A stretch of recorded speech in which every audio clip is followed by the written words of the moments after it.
Have you ever thought about where you would go if you had a time machine? Maybe you would go and meet Jesus. Maybe you'd go and see the dinosaurs. Or maybe you'd want to see how the pyramids were actually built. I'd personally go to 1908, since Hitler famously tried to apply to art school that year and failed. So I'd like to make sure that he got in and didn't do that other horrible thing. Write a book. Jokes aside, let me be serious for a moment.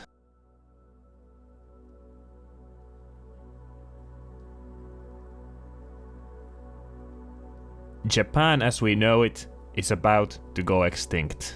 The reason I asked the time travel question is because the people who lived at those times probably didn't think that the time they were living in was anything special. But these days, we wish we could go back and experience that which is no more. What if I told you that the magical land of Japan, with its history and culture that you've probably heard a lot about, will only be here for 10 more years? And since time machines don't exist yet, if you ever want to experience it, you've got to hurry. Go!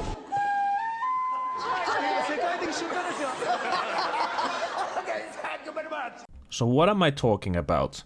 Well, it all started in the 1940s. There was this thing called World War II. People used to call it the worst sequel of all time, but that was until Indiana Jones and the Kingdom of the Crystal Skull came out. When the war ended, soldiers came home from the gruesome battle and for some reason decided they wanted to make babies. Huge amounts of kids were born, economy started to go up, and Japan quickly rose to be the second wealthiest country in the world.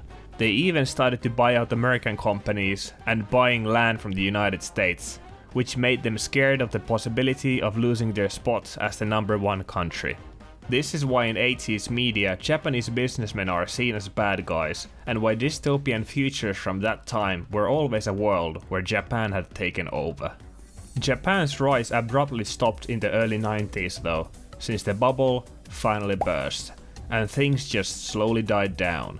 People stopped having kids, buildings were not built anymore, and everything was stagnant. People initially called the time from 90s to 2000 the lost decade, but that lost decade soon became the lost 20 years, and now it's the lost 30 years. Today, the average Japanese person is 48 years old, which is the highest in the whole world.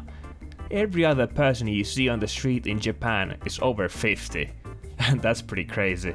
Since most young people come to work in Tokyo, whenever you go outside of Tokyo, things get nuts.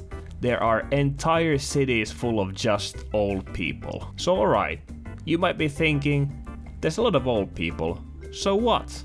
Many countries have baby boomer problems, but the thing is, Japan is a bit different, in that it had this huge economic rise, and historically the country has been extremely closed off, even to this day. Because of the economic rise, Japan built huge amount of things from the 70s all the way to the 90s. There is still an incredibly large amount of businesses that are ran by the same people who started them all the way back. There's restaurants, game centers, barbers, all kinds of local businesses from the Showa era, which are amazing places to go, but have no successors waiting to take over. So when the people who own these places pass away, all of these will be lost too. Already in my time in here, I have had places around me that I used to visit close down because the owners just got too old. And I really miss these places.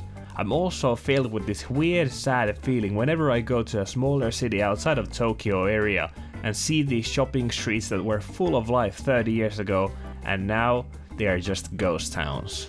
It's also not just local businesses that have been suffering. Culturally too, the young people just aren't as interested in keeping up with the old bullshit traditions. Just like anywhere else, they'd rather watch YouTube and play Minecraft than participate in the ancient traditional Kanamara penis festival.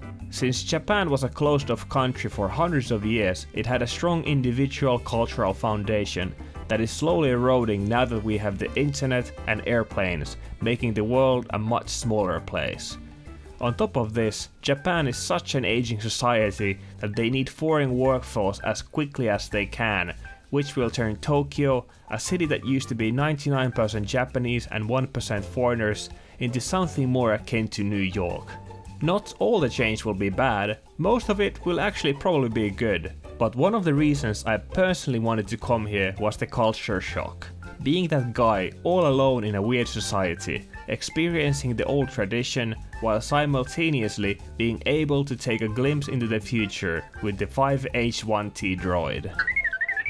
That glorious Japan, which rose from the ashes after the war and everything it built in the next 50 years, will soon be gone, replaced by McDonald's and Starbucks. The population will change from Japanese people to a mixture of nationalities. Tokyo will turn into a multicultural city like every other place in the world. Things will probably be better for all people. But I grew up watching James Bond and Indiana Jones, hoping that one day I could go on adventures into strange lands like them, which I was luckily able to.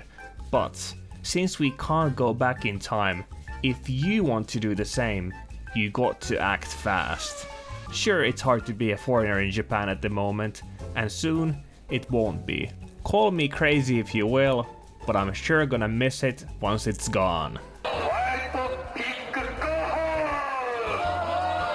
White pink go!